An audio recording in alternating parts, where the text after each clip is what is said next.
A giant hole has emerged. Boats were stricken in the cavity or left teetering on the edge. The structural integrity of the waterway has given way. 2 narrowboats at the scene sunk into the hole about 4 a.m. Water looks to have drained away completely. 50 firefighters were deployed to the scene. There are no reports of casualties, according to police.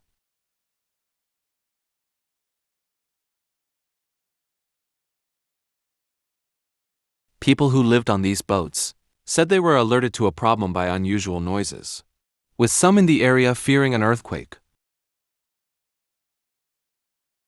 The sounds became so bad, people knew to flee their vessels.